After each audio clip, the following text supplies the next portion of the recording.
안녕하세요. 제가 이 파일을 좀 잘못 넣어가지고 시간이 조금 지연이 됐죠. 어, 저는 수요일 건강 강의 조효라고요. 오늘은 효소에 대해서 나눠볼까 하는데요. 우리 파워 칵테일도 효소 식품이잖아요. 효소가 뭔지 그리고 우리 몸에 어떤 영향을 주는지 알아보는 시간이고요. 효소의 비밀이라는 책인데 이 책을 쓰신 분은 일본 의사이면서 현재는 일본 효소 영양학의 1인자래요. 수루미 다카오니. 좀 관심 있으신 분들은 구매를 하셔서 읽어보셔도 좋으실 것 같고, 읽다가 보니까 우리 사장님들하고 좀 나누면 좋은 내용들이 많은 것 같아서 제가 준비를 해봤거든요. 먼저 효소. 많이들 들어보시기도 했고 좋다는 이야기도 들으셨고 찾아서도 많이 드시죠. 파워에도 들어있다는데 도대체 이 효소가 어떤 역할을 하길래 먼저 우리 몸 내부 체내에서 끊임없이 화학 반응이라는 게 일어나고 있잖아요. 그러니까 잠을 잘 때도 뭐 휴식을 취할 때도 화학 반응, 대사작용이 일어나게 되는데 이 대사작용의 촉매 역할을 하는 게 바로 효소예요. 대사는 우리 몸이 에너지를 생산을 하고 소비를 하는 생명 유지를 위한 활동이잖아요. 이런 각종 화학 반응에서 자신은 변하지 않으면서 반응 속도를 빠르게 하는 단백질. 이 단백질로 만들어진 촉매라고 이해를 하시면 되시고요. 효소는 엔자임, 엔자임이라고 하는데 들어봤죠? 보조 효소를 또 우리가 코엔자임이라고 하죠.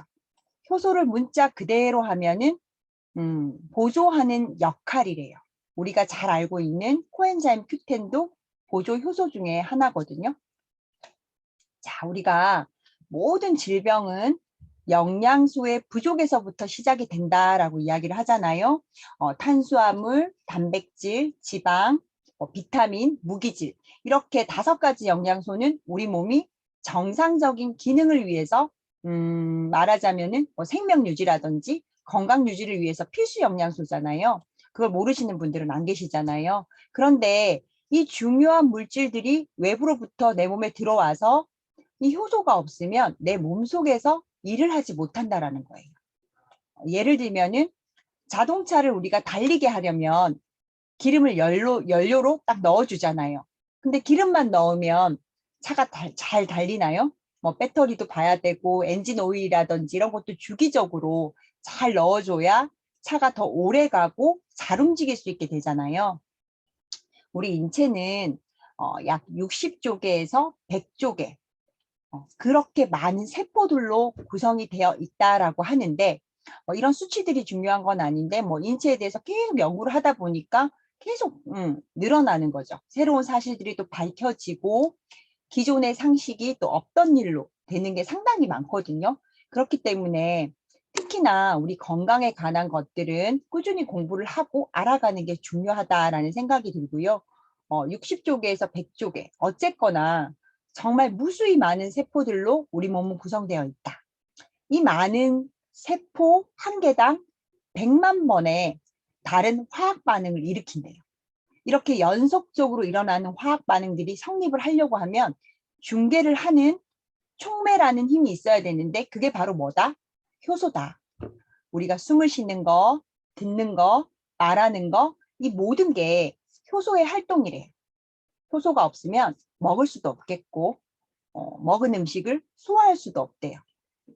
에너지를 만들어내고 또 세포를 교체하고 인체 조직을 회복시키고 내 몸에 쌓인 독소를 배설하고 이 모든 게 효소의 작용이고 또 우리 몸을 구성하는 모든 세포는 이 효소가 있을 때 움직일 수 있다는 거예요. 엄청나게 중요한 존재죠. 우리 몸에 꼭 필요한 비타민도 그리고 무기질도 그리고 또 호르몬도 이 효소가 없으면 어떤 일도 할 수가 없고 동물이든 식물이든 이 효소가 다 존재를 한대요. 비타민도 효소와 결합을 해서 항산화 기능이나 비타민 고유의 기능을 수행을 하게 되는데 예를 들자면 우리가 리스토레이트, 미네랄이잖아요. 파워 칵테일의 보효소 역할을 하기 때문에 파워만 드시면 제대로 효과를 못 보세요. 이런 말을 하잖아요.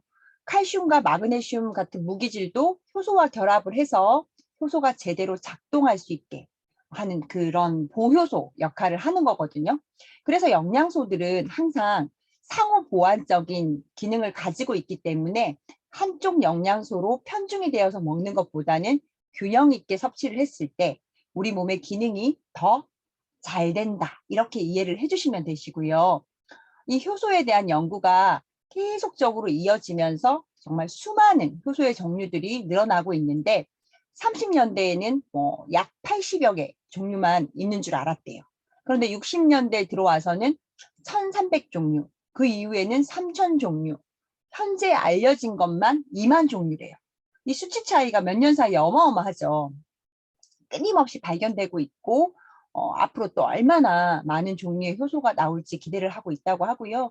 효소는 우리 몸에서 일어나는 대사의 수만큼 필요하대요. 왜냐하면 하나의 효소는 한 가지 일밖에 못하기 때문에 그렇다라고 하고요.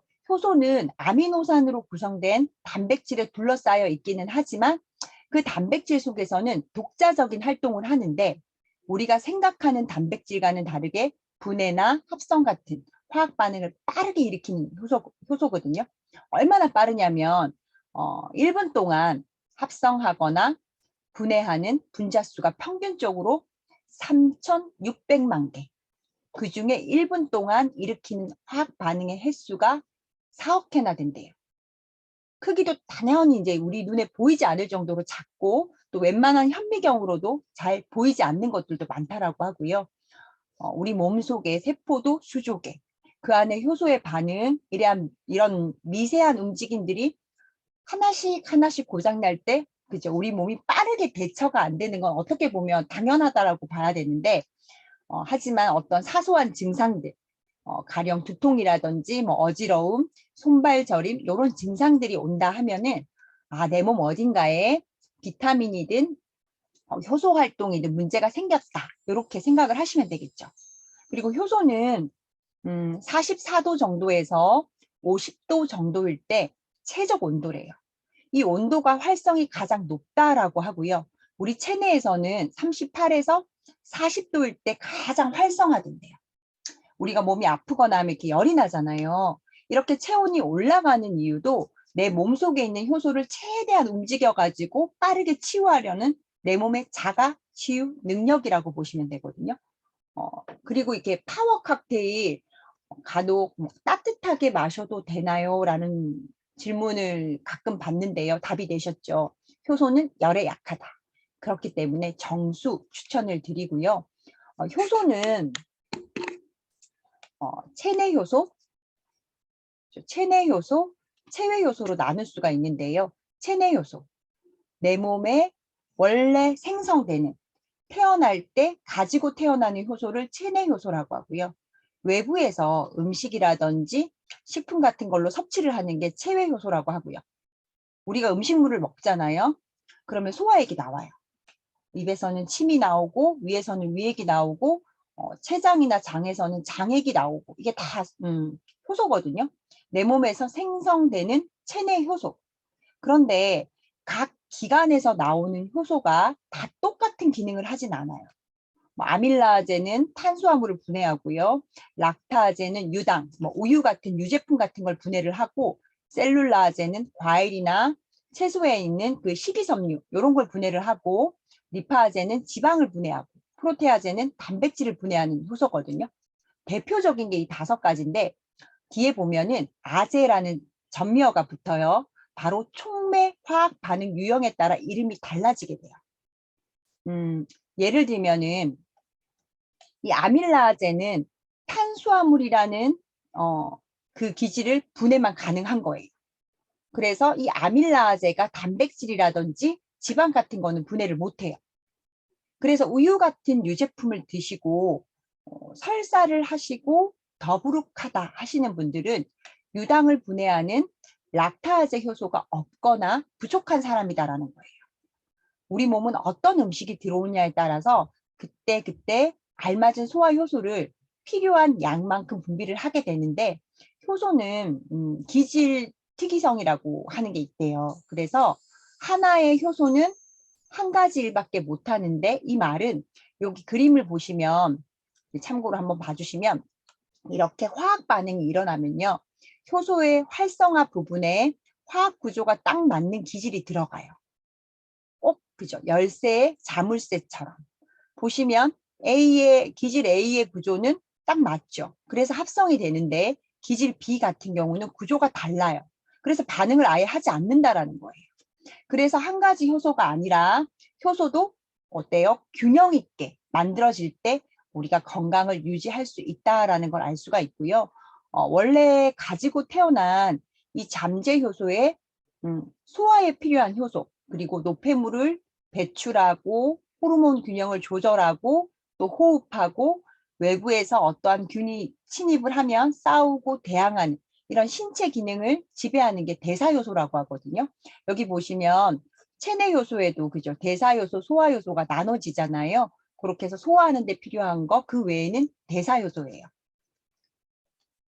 체외 요소는 그냥 식품이에요. 우리가 외부에서 섭취하는 거. 효소가 풍부한 음식 같은 경우는 어떤 게 있을까요? 효소는 열에 약하다라고 했잖아요. 온도가 높으면 이 분자 구조도 변형이 돼버리고 또 파괴되고, 그래서 효소의 활성화가 거의 없어진대요. 그래서 우리가 일반적으로 많이 먹는 화식, 익혀 먹는 음식 습관은 일반적인 음식이죠. 효소를 배제한 식단이다라는 거예요. 주로 세계에서 장수하는 나라들의 특징은 음식 문화가요, 식이요소가 풍부한 생먹거리, 그리고 미네랄이 풍부한 물을 마시는 지역이고요. 단명하는 나라는 저기 뭐 중국의 북서부의 카자흐족이라고 있대요. 이 부족의 식재료는 양고기, 양젓으로 만든 버터, 치즈, 또 양기름을 넣어서 만든 보리가루 빵, 이런 거래요. 근데 칼로리는 굉장히 높겠죠. 그런데 뭐가 없어요? 황산화 영양소가 빵점이죠. 그래서 이 부족 같은 경우는 청년기에서부터 뭐 심장병이라든지 뇌졸중이라든지 소화기의 암, 이런 병이 굉장히 많이 발견이 된대요. 그만큼 이 식습관이랑 건강이랑은 연관성이 매우 깊다라는 걸 아셔야 되시고요. 생과일, 생야채, 날생선, 회 같은 거, 생고기, 이런 음식들이 효소가 풍부하다고 하니까 참고를 하시고요. 그리고 또 발효식품, 뭐 청국장이라든지 김치, 이런 식품들 있죠. 보통 자연에서 미생물로 발효 과정을 거쳐진 뭐 우리 된장이나 고추장, 그리고 일본에는 나또, 이런 거는 분자 구조가 잘게 쪼개져 가지고 흡수도 잘 되고 효소도 좀 풍부한 식품으로 나눌 수가 있다라고 해요. 여기 보시면 미국 타임지가 선정한 10대 장수푸드거든요. 이 식품들의 대부분 효소가 굉장히 풍부한데 여기 보시면 연어 빼고 다 들어가 있더라고요. 어디에? 파워 칵테일에. 그죠? 저는 원래 과일도 잘 안 먹고 야채는 고기 먹을 때도 제가 상추를 한 장, 두 장 이상 정말 안 먹는데 어느 정도냐면 제가 임신을 했을 때도 제가 과일을 먹은 기억이 딱 한 번, 딸기 딱 한 번 먹어봤어요. 지금 생각해보면 그런 식습관을 가진 제가 정말 건강할 수가 없었겠구나. 내가 몸이 왜 이렇게 안 좋았는지는 나중에 지금 공부를 하면서 식습관의 이유가 굉장히 컸겠구나, 이런 생각이 드는데 지금도 사실 과일 야채는 따로 제가 잘 사 먹지는 않거든요. 근데 PM을 먹으면서 건강을 아주 많이 회복을 했는데 그 이유는 이런 효소와 황산화 그리고 미네랄 같은 비타민의 힘이지 않았나라는 생각을 새삼 이 책을 보면서 제가 또다시 한번 느꼈고요. 우리 사람은 이 효소를 전부 사용하는 시점에 죽는데요. 효소가 존재하지 않는 상태에서 소화 과정이 거의 이루어지지 않겠죠.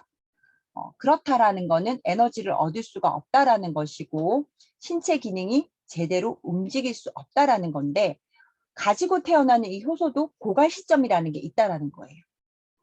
효소가 고갈되는 시점이 우리 최대 수명과 비슷하다는 여러 가지 정말 연구 결과들이 있거든요.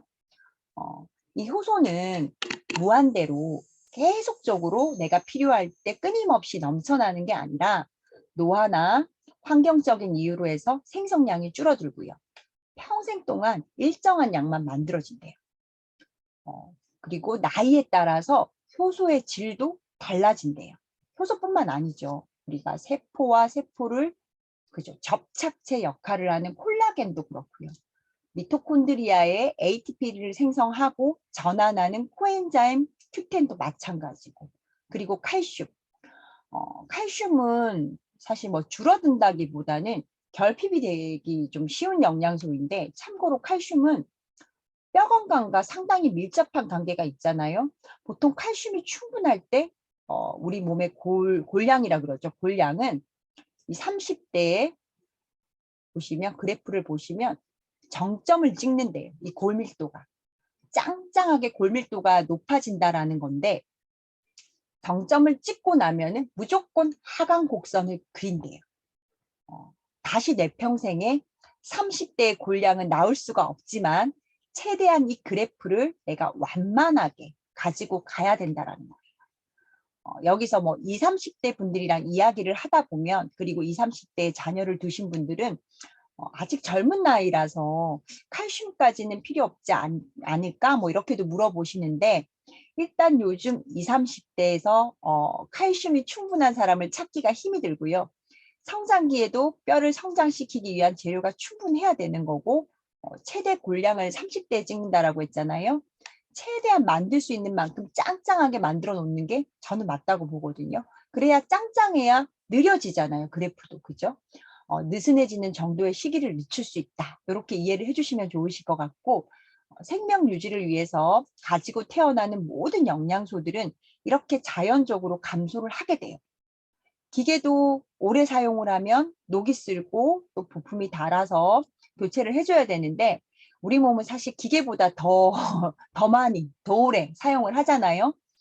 20, 30대는 뭐 하루 밤새고 그 다음날 일을 해도 금방 회복이 되잖아요. 저 역시도 뭐 20대는 노는 게 너무 좋아가지고 밤새 놀고 일은 해야 되니까 출근해서 일하고 그렇게 살았던 적도 있는데 그래도 사실 그때는 힘든 줄 몰랐어요. 그런 기억이 있는데 제가 이제 밤새고 아침 출근하고 이랬던 그렇게 살았던 때도 있더라고요. 지금은 밤을 새면요. 그 다음날만 힘든 게 아니라 그죠. 그 다음날 일할 정도의 회복력도 없거든요. 며칠이 피곤하죠. 이게 다 효소의 제조 능력이 떨어져서 그렇다라는 거죠. 나의 인체에 존재하는 체내 효소는 소화효소와 대사효소가 있다라고 했잖아요. 소화효소는 내 몸에 들어온 음식물을 소화하는 효소고 말 그대로 이 소화효소 외에는 전부 다 대사효소로 사용이 되거든요. 이 대사효소는 우리 소장에서 흡수된 영양분을 우리 몸 곳곳에 보내기도 하고 또 혈관 청소도 하고 염증도 완화하고 면역이라든지 해독 이런 일을 이 바로 대사효소가 해주거든요. 그래서 소화효소와 대사효소의 균형이 잘 맞아야 된다. 또한 소화효소가 차지하는 비율이 적을 때 건강한 상태를 유지할 수 있다라는 게 핵심이거든요. 그런데 내가 너무 그죠 식습관이 삐뚤어지고 좀 많이 먹고 아니면 안 좋은 음식을 먹다 보니까 소화효소로 다 써버리고 나면 상대적으로 대사효소의 양이 줄어들 거잖아요. 우리나라뿐만 아니라 전 세계적으로 이 현대사회는 소화효소를 너무 낭비하는 식생활을 가지고 있기 때문에 점점 여러 가지 우리 예전 과거에는 없던 병들이 생겨나고 있잖아요.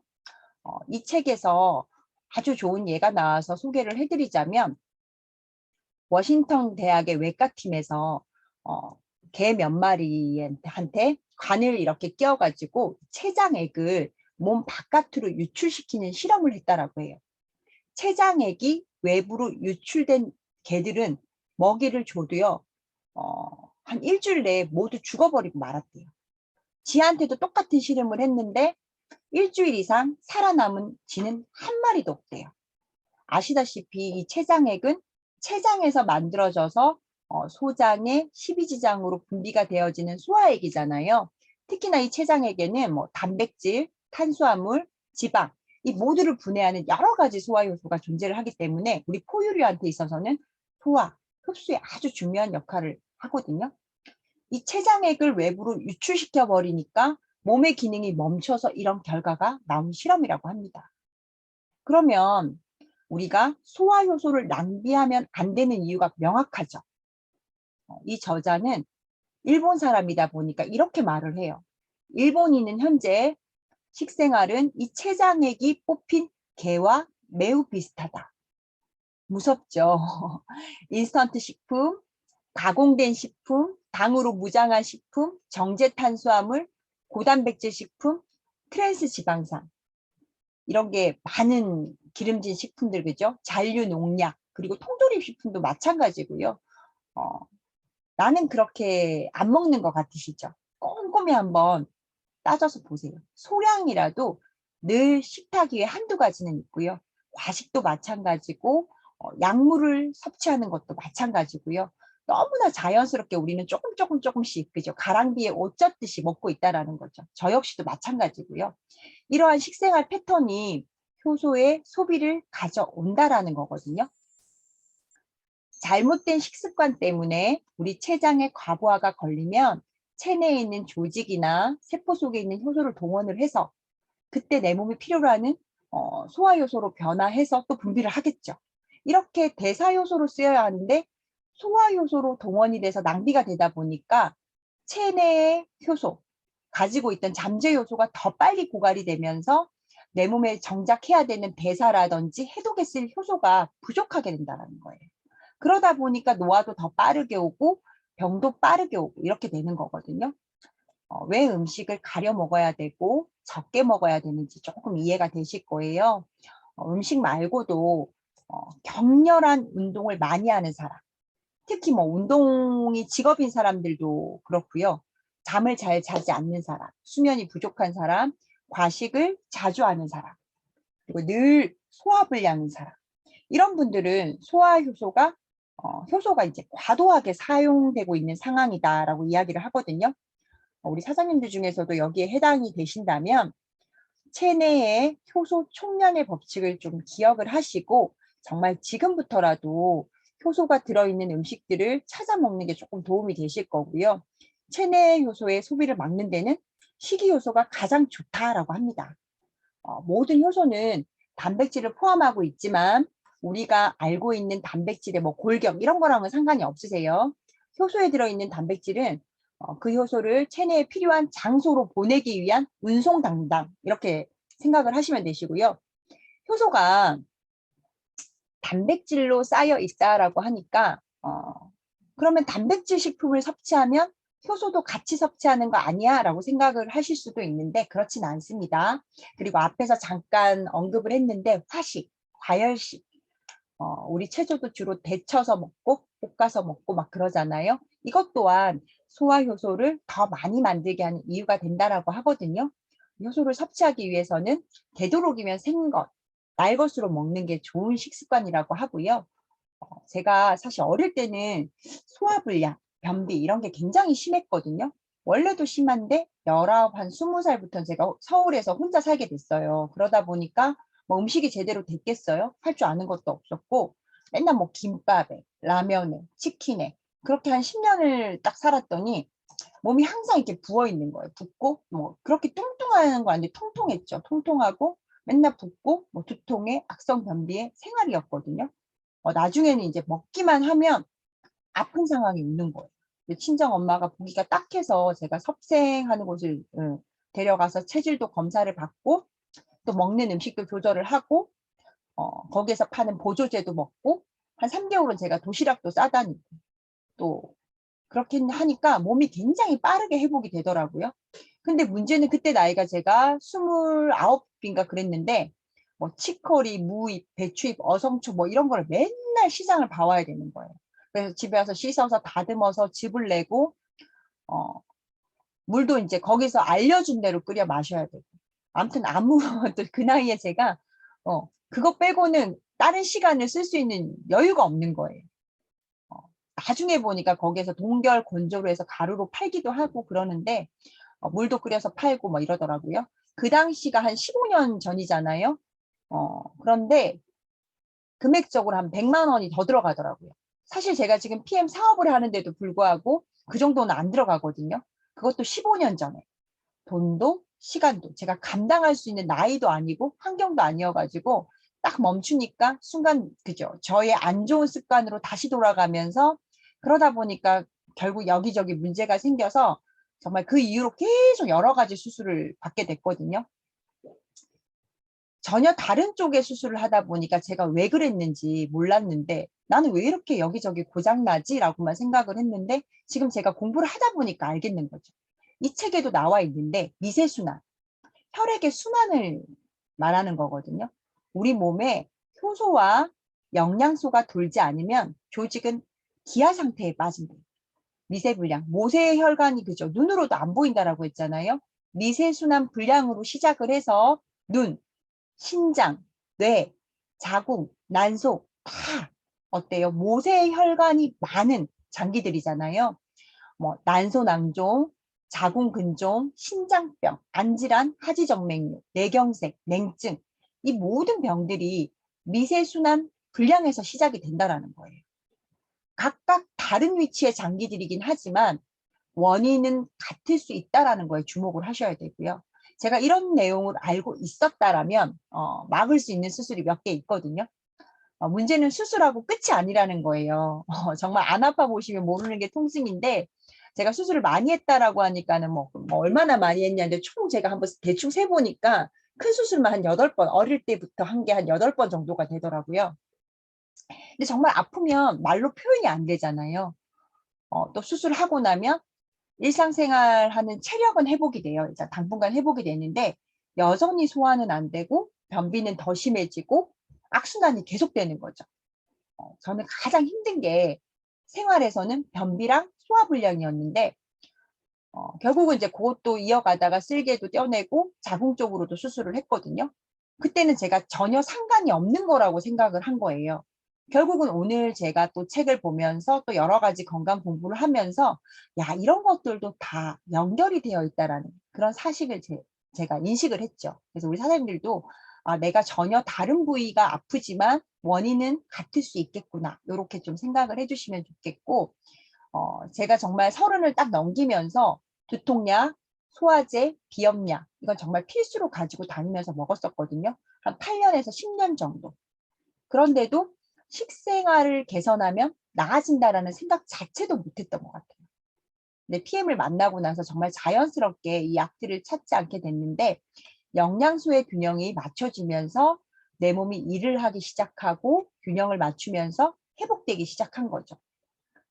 예전에 제가 했던 그 섭생은 약 한 20년 전, 시간과 경제 모두 지금도 저는 그거는 못할 것 같아요. PM은 제가 사실 그 시절에 들어갔던 돈보다도 덜 들어가는 것도 맞고요. 일단은 편해서 할 수가 있는데 사실 그 많은 채소들을 내가 매일 시장을 봐와서 다듬고 씻고 짜고 정리하고 곧 죽을 거 아니면 정말 평생 할 사람이 얼마나 되겠어요. 매일매일 먹는 음식을 가려 먹는 것은 정말 중요하고요. 하지만 우리가 사회생활을 하면서 음식을 가려 먹는다라는 게 쉬운 일은 아니잖아요.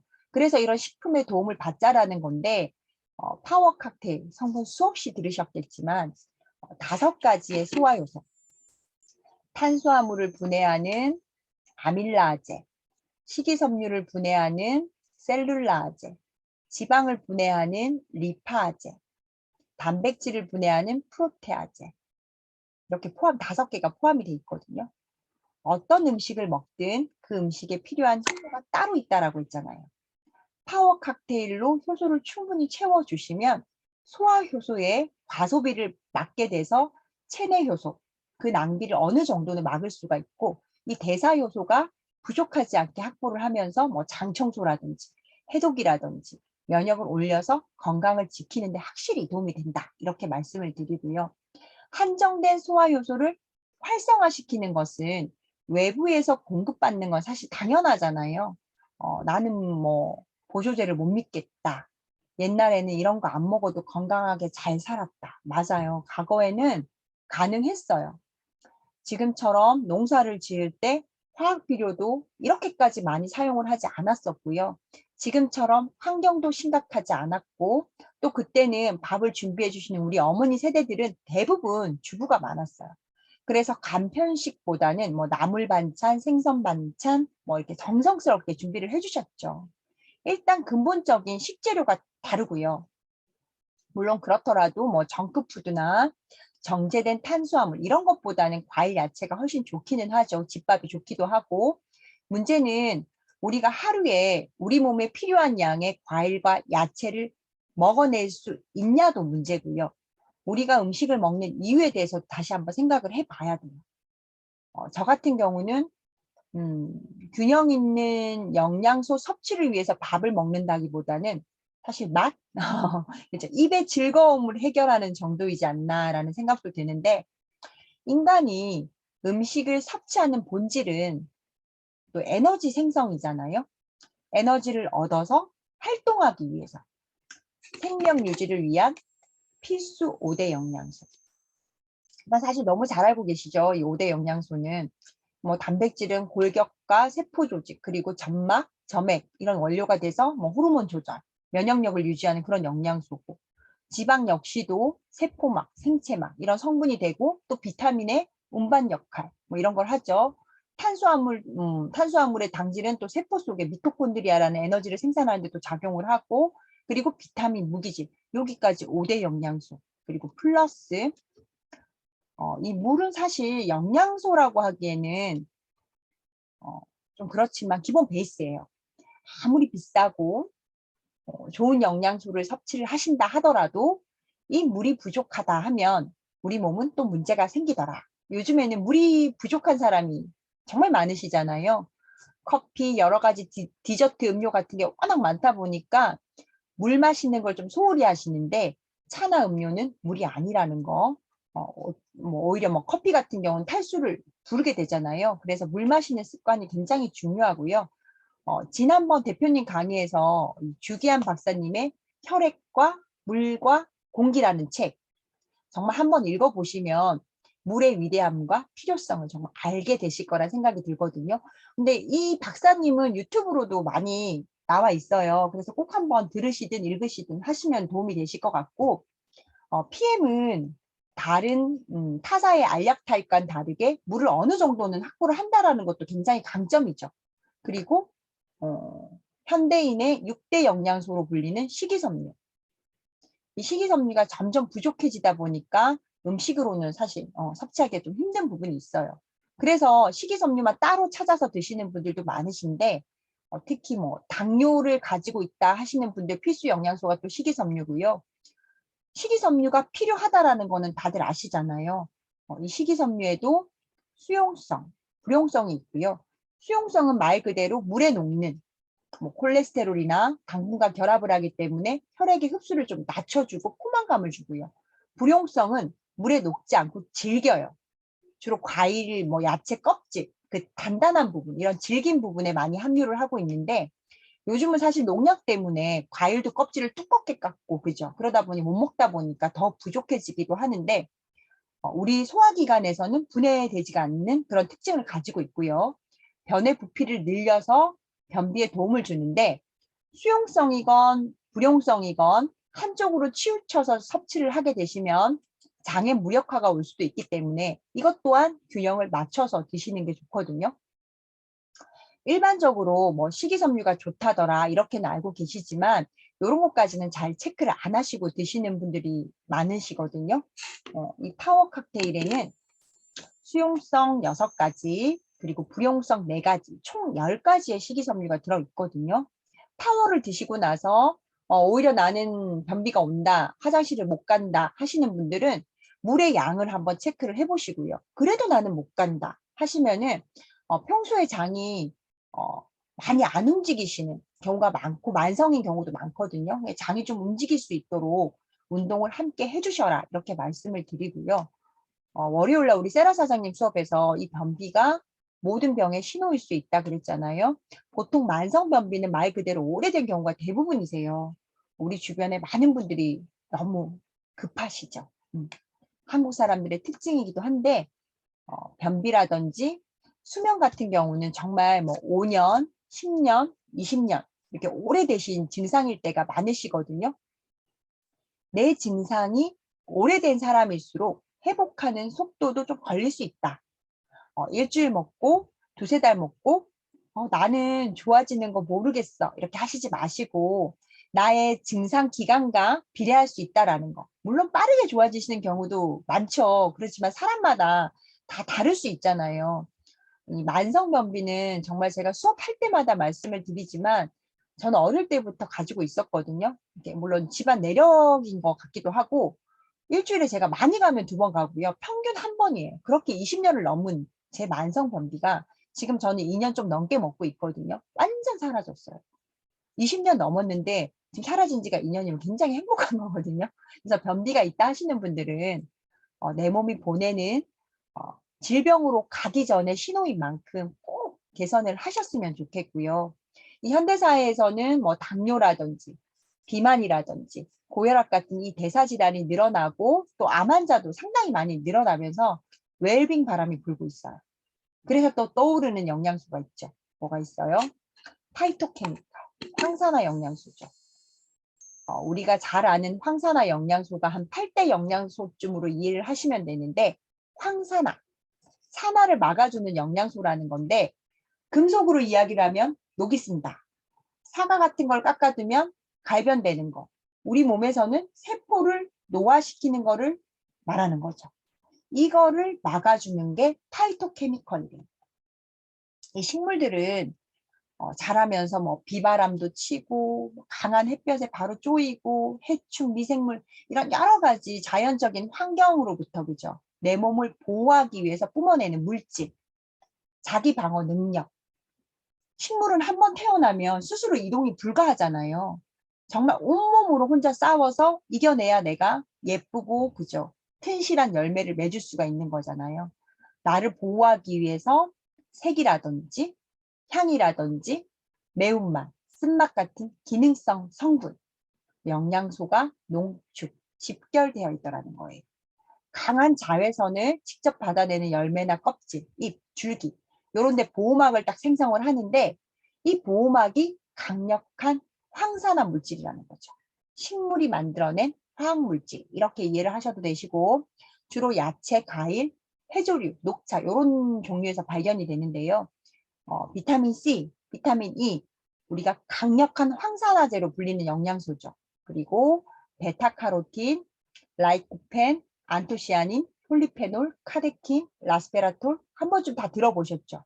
수천 종이 있다라고 하는데 특히 베리류에는 안토시아닌이나 폴리페놀 같은 이런 항산화 물질이 다른 식물에 비해서 월등하게 많이 함유가 되어 있다라고 해요.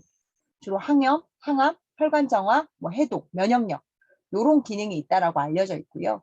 파워 칵테일에 보시면 베리류도 상당히 많아요.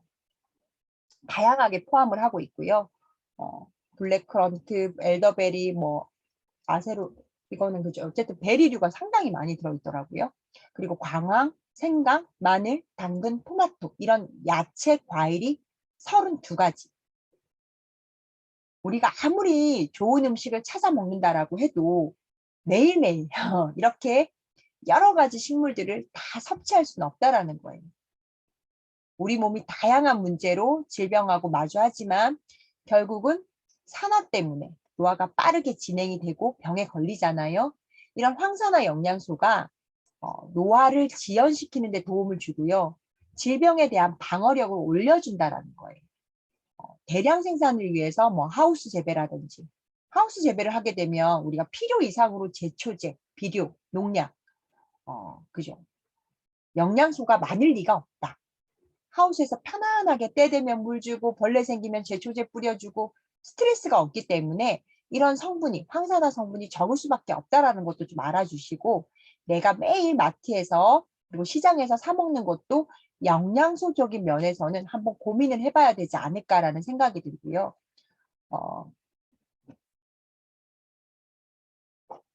우리가 건강을 잘 유지하는 데 있어서 이렇게나 많은 영양소들이 필요해요. 앞에서도 말씀드렸듯이 모두가 가지고 태어나지만 나이가 들어가면서 부족해지기 시작하면서 여기저기 고장나는 거는 자연적인 이치잖아요. 하지만 우리가 이런 영양소를 보충을 해주게 되면 조금 더 활력적으로 생활이 가능하고 또 길어진 수명을 우리가 병상에서 지내지 않을 수 있다라는 생각이 들고요. 5대 영양소는 우리 몸을 지탱하는 필수 물질이잖아요. 이 중요 물질들도 효소가 없으면 일을 못한다. 오늘의 주제가 이거거든요.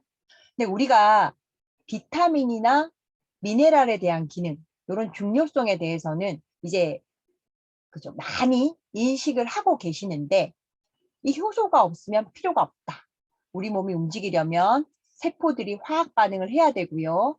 효소가 화학 반응의 촉매제 역할을 하기 때문에 또 그렇고요. 앞에서 효소가 없으면 생명을 다하는 것이다. 이렇게 말씀을 드렸는데 우리가 음식을 섭취를 하면 중간에서 흡수가 가능한 영양분으로 변화 과정이 있잖아요. 바로 효소가 이 영양분으로 변화하는 역할을 한다. 이렇게 이해를 해주셔도 되거든요. 아밀라제, 리파제 이런 소화효소, 단순 효소가 있고 효소는 단백질로 쌓여져 있다라고 했잖아요. 이 단백질 부분인 아포효소에 비단백질 부분인 보조효소하고 보조인자가 결합한 완전효소가 있거든요. 또 이 완전효소는 미네랄이나 비타민 없이는 또 활성화가 되지 않아요. 특히 비타민 B군이 체내 대사에 관여하는 보조효소의 이게 B군의 성분이거든요. 보조효소의 구성 재료가 되고요. 비타민 B1은 당질 대사를 하는 보조효소고 비타민 B6는 아미노산하고 단백질의 보조효소고 나이아신은 산화와 한원 같은 탈수소 효소로 활동을 하거든요. 그리고 리스토레이트에 있는 성분인데 아연도 우리가 면역력하고 깊은 관계가 있는 미네랄이라고 하잖아요. 리스토레이트 보시면 세포의 분열과 뭐 성장에 도움 이런 말 많이 보셨잖아요. 에너지 생산 관리나 생명의 탄생에서 그리고 노화 그리고 사멸까지 지배하는 DNA를 합성하는 효소인 폴리메라 아제라는 게 있거든요. 그 폴리메라 아제의 보조인자고요. 구리도 활성산소를 제거하는 수포옥사이드 디스뮤타 아제 SOD라고 하거든요. SOD는 좀 들어보신 분들 계실 거예요. 이 SOD의 보조인자이고요. 숙취를 예방하는 아세트알데히드 탈수소 보조인자래요. 셀레늄도 활성산소를 제거하는 효소, 글루타치온 과산화 효소의 보조인자고요.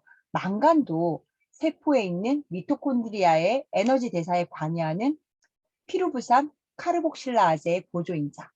말은 어렵지만 결국은 이 효소가 있어야 영양분을 만들 수가 있고 또 이 미네랄이 없이는 효소도 움직일 수가 없다. 결국 영양소의 균형과 배합이 답이라는 이야기가 되겠죠. 제가 이 효소의 비밀이라는 이 책을 읽은 지가 1년 전에 읽었었거든요. 그때는 제가 읽을 때 그렇게 생각을 했어요. 아, 효소가 우리 몸에 이런 작용을 하는구나. 먹어야겠구나. 이렇게 하고 지나갔는데 다시 한번 읽다 보니까 우리가 책을 읽을 때 처음부터 막 줄쳐가면서 공부하려고 읽는 게 아니잖아요. 가볍게 읽었는데 그런 생각만 하고 지나갔는데 다시 읽으면서 제가 공부를 하려고 보니까 아, PM이 정말 잘 만들어졌구나. 제가 이런 생각을 하게 되더라고요. 여러 가지 건강서적을 읽으면 읽을수록 PM의 기술력은 어디까지지? 독일의 의료나 뭐 건강기능식품이 뭐 100년이 앞선다 이런 말이 있잖아요. 그 말이 진짜 거짓말이 아니구나. 이런 생각을 제가 다시 한번 할 수밖에 없었고요. 우리 황산화 영양소가 아무리 좋아도 또 효소가 아무리 좋아도 우리 몸에서 다 활용이 되고 활성화시키기 위해서는 균형 있는 영양소가 중요하다. 이렇게 정리가 되시죠. 그러면 이 영양소만 다 들어가면 해결이 되냐? 도움은 되겠으나 적당한 물 마시기, 소식하기, 그리고 수면. 잠을 못 주무시는 분들도 너무 많으시죠. 나는 원래 젊을 때부터 못 잤어. 이렇게 말씀하시는 분들도 계시는데 시간이 좀 걸리시더라도 수면을 잘할 수 있도록 총력을 다하셔야 된다. 이렇게 말씀을 드리고요. 왜냐하면 수면의 가장 큰 목적이 대사래요. 잠을 자야지만 우리 몸속에서는 장기와 골격 같은 데 손상이 생기면 수리하고 복구하고 또 오래된 것이 있으면 버리고 교체하고 이런 신진대사. 이게 다 우리가 잠을 자는 동안 이루어진다라는 거예요. 그리고 이 시간에 대사 효소가 대량으로 만들어진대요. 다음날 내가 사용할 소화 과정이나 대사 과정에 필요한 하루치 체내 효소를 충전하는 시간이라는 거죠. 수면이 부족하면 내 몸의 복구도 잘 안 되고요. 신진대사도 잘 안 되고요. 그러니까 면역력도 떨어지게 되고요. 그리고 수면이 부족해지잖아요. 자율신경 스위치가 너무 켜져가지고 항상 예민하고 두통, 어깨 결림, 현기증, 가슴 두근거림, 설사 이런 증상들이 잘 생긴다라고 하고요. 나중에는 이러한 것들이 심장병으로, 뇌질환으로, 당뇨병으로 갈 확률이 상당히 높아진다라고 해요. 식생활도 마찬가지인데요. 나는 많이 안 먹어. 되게 소식해. 그런데 자주 먹어. 이것도 좋지 못한 습관이고요. 우리 이글스 그룹에서는 세제시다나 염증 프로그램, 그 외에도 소비자 상담할 때 아침 공복 유지 많이 말씀드리잖아요. 반단식 이렇게도 이야기를 하는데 아침을 꼭 먹어야 된다. 이렇게 생각하시는 분들이 의외로 많으세요. 특히 우리 어머니 세대. 이번 명절에도 제가 내려갔는데 아침을 8시, 9시에 주시고 12시 되면 또 점심 주시고 그 사이에 또 간식 주시고 자식들 먹는 것만 봐도 배부르시다고. 그런데 저는 오랜만에 그렇게 먹어내려니까 정말 가스차고 많이 힘들었거든요.